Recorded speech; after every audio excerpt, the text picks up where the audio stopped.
Hi, welcome to Sarat Chandra IAS Academy. Today we will be discussing what are all the important news in the newspaper today. So we all know what is happening in the country, like there is a thing called special intensive revision. So before going to the thing called a special intensive revision, we should know. So why ECA wanted to do this special intensive revision? See, if you observe clearly, while during the elections, see there is a problem of the booth capture or the ghost voters, or like somebody taking the voting of the other people. So in order to address these problems, Election Commission of India came with the special intensive revision. As a part of it, it will be observing, or it will be observing, and as well as it will go to the electoral rolls, and we'll see if the concerned person is existing or like he dead. So based upon that, the votes will be deleted, so that the election process remain transparent and accountable. But the controversy surrounding the special intensive revision is because people, even if they are alive, their votes are being deleted, and there are also thing called as the logical discrepancy. So based on this, almost like 34 lakh votes are deleted in the Bengal electoral rolls. So for this one, the people who lost their vote approached the Supreme Court and also approached the tribunals. So Supreme Court heard this argument and said that, and the Supreme Court judge has said that, what he has said? He said that vote is the biggest expression of the nationality and the patriotism, and he also saying that the vote is not only a constitutional legal right, or it is backed by the constitution, it is also a sentimental right. See, when we have the issues regarding to their vote, there should be like proper adjudicating mechanism. So that's why he is asking that he is also saying that each appellate tribunal had over 1 lakh appeals pending, mainly against the deletion of the rails, and impending elections must not use it to rush exclusion. Means, for example, see in the Bengal we have the elections on the April 23rd. In Bengal we have elections on April 23rd. So the people are approaching the Supreme Court, and there are many cases pending before the tribunal also. So in the background of this, the Supreme Court is saying, see, we should not be in a rush position to conduct the elections. We need to address their problems, their vote deletion also. So that is the opinion expressed by the Supreme Court. And then coming to the inflation aspect, see it is also mentioned that there is rise in the food inflation, it is rise in the retail inflation. So why inflation? See, what is inflation? Inflation is the general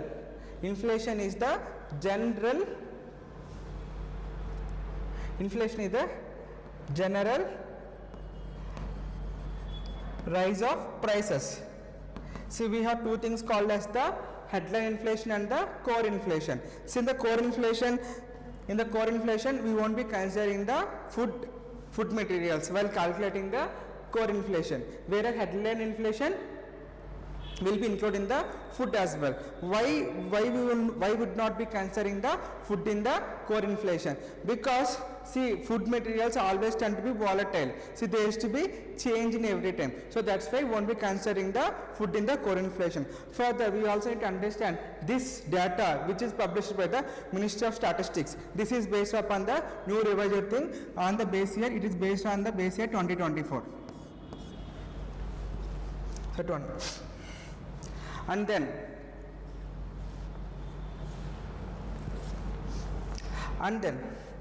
then see the southern states are mainly approaching the delimitation.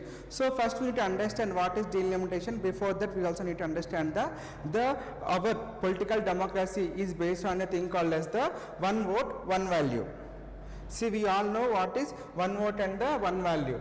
One vote and one value. See, for example, if you observe, see, in case of southern states, for example, southern states means Karnataka, Tamil Nadu, Kerala, Andhra and Telangana. In these states, if one MP may be representing the 5 lakh people, if this is the case, and if you go to northern India, then one MP may be representing the 11 lakhs or the 12 lakhs. So in this case, then will the one vote be equivalent to one value? No. In order to address this problem, see, there is a thing called delimitation based on the population. So the delimitation commission will be reorganizing the constituencies. So of late, see, till from 1971 to till now, till 2011, see, we haven't done any delimitation. Like the constituencies are reorganized, but we kept the seat limits at the 543.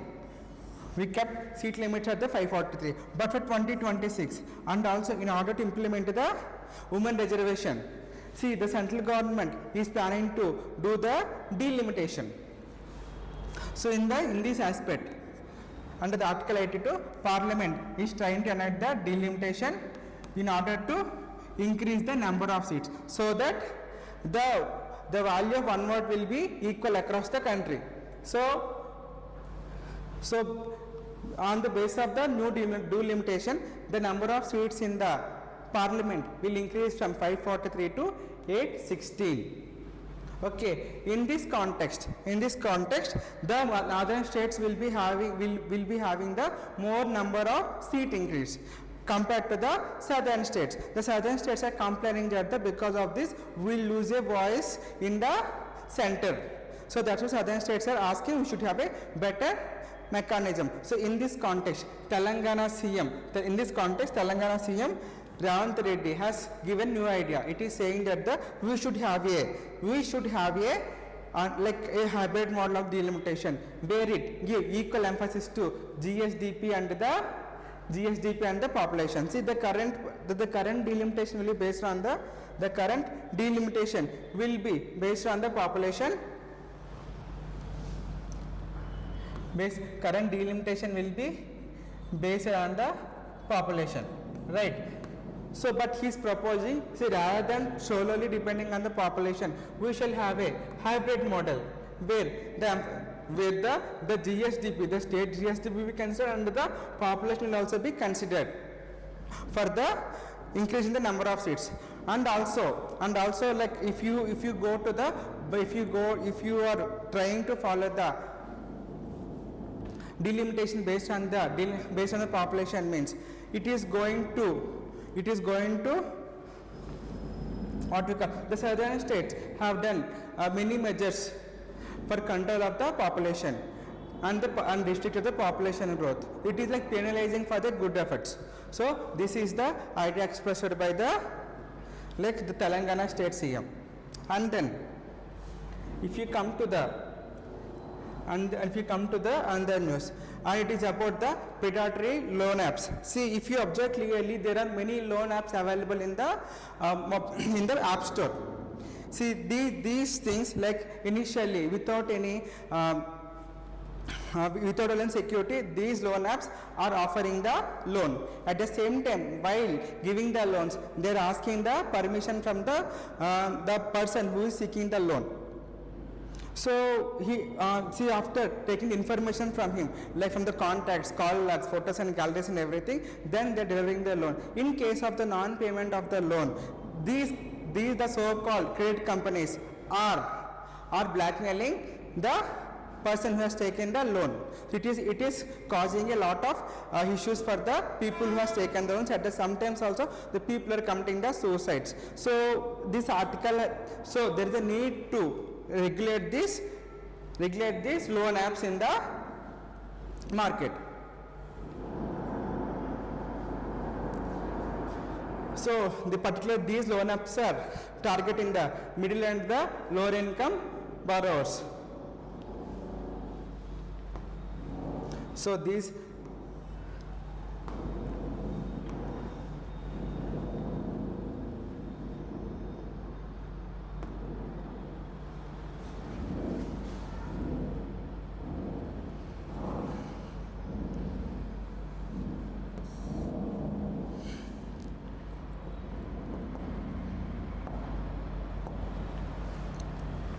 and then it is also related to the reforms in the electoral process. So there is a bill in the Supreme Court asking that we shall have a biometric authentication to cast the votes. So and then the argument, the person who has filed the petition in the court saying that the biometric identifiers are the unique and cannot be fabricated. So if you are using these kind of authentication methods, means then there will be a chance for the there will be less chance to what we call cast vote in the other name, or vote theft. So you can address these problems. So it will also helps in controlling the duplicate voting and the impersonation.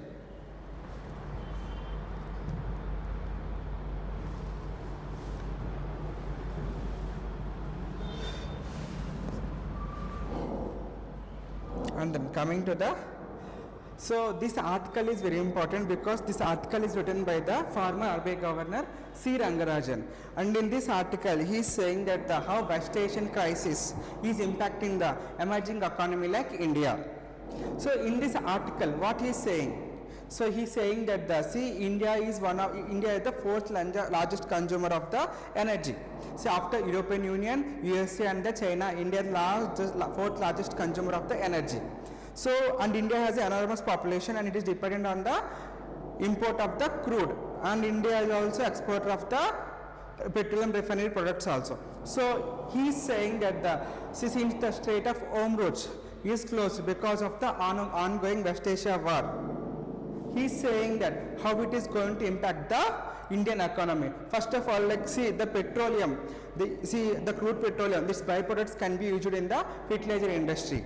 Since Kharif season is also coming, then if you are unable to import the crude, means then you will be having the issue of the fertilizers. And he is also saying that according to the monetary policy also, increase in the crude oil policy, increase in the crude oil petroleum prices will also have an impact on the growth.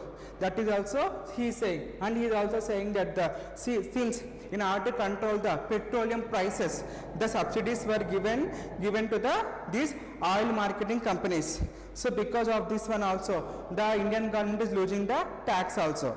So he is trying to explain because of, and also he is saying that since then we need to pay more amount of money for the crude, and then it will also impact the current account deficit, and it also into the weaken of the rupee. See, these are the important things that were discussed in this article. And then today is April 14th, and today is the birth anniversary of the Dr. B.R. Ambedkar. So on this occasion, the former Chief Minister of Andhra Pradesh has written this editorial. So in this article, he is saying that the need to have the responsibility in this article. He says that the need to break the structural inequalities, and the responsibility of the state in breaking the structural inequalities, and then there should be no selective application of the justice. And he is also saying that the state should adhere to the principles of the constitutional morality, and these are the main things that were discussed in this article. And then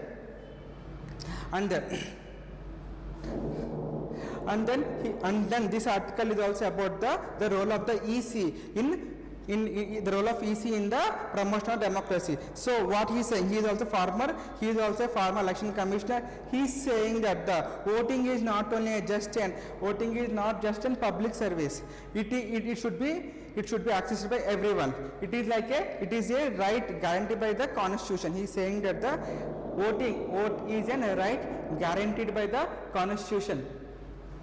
Okay. So and it is also democratic duty. The vote, see the cast of the vote is also considered as a democratic duty of the every citizen, and it is obliged to perform. See, in this context, the election commission should be enabler, and it should be inclusive rather than a obstacle. So he is highlighting that he is criticizing the recent SIR, special intensive revision.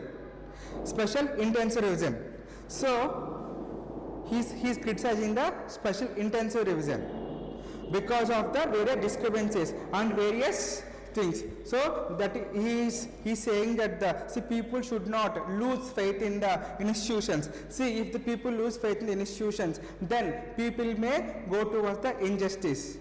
So that's why he's also giving some kind of warning that institutions should be unbiased and should uphold the equality. And then see, this article is in the text and context. So, and in this article they're discussing about what is the happening in the middle class. See, the government is making many measures to bring poor people out of the poverty and trying to bring up in and trying to improve their position in the economic ladder. So when people are moving towards the middle income, like middle income groups, does the mobility really transforming into the improving their lifestyle? So that is discussed in this article. See, if somebody is moving from the poor to middle income, then what about his access to education, health and everything? And he is also saying that from the past, like if you observe anything from the past 10 years, 15 years, the income for a job is also not has increased. He is discussing. See, he is saying that the food, healthcare, education costs have risen faster than the income, leading to the silent austerity. Just they become the middle class, but the cost of the education and the healthcare food have risen sharply. And he is also saying that the household debt, the people who are taking the debt is also high. And he is also saying that the asset prices also increased drastically. It is also impacting the middle class in a very negative way. And then this is the another important article which came in the newspaper today. See, we know that the IMF and World Bank are the global institutions. See, where representatives from the all over the world come and discuss the future, like what they can do to improve their trade, and what they can be do for a collective security, and what can be done to improve their global standing. See, all these sort of the things will be discussed in the IMF, and they'll discuss about what are the finances and what is the public debt and everything. So see, actually what is happening in the world is because of the Strait of Hormuz is closed because of the Iran and the Israel war, Iran-Israel-USA war. So they are saying that it is the third major shock after the COVID and the Ukraine war. So in this context, when the public debt is rising,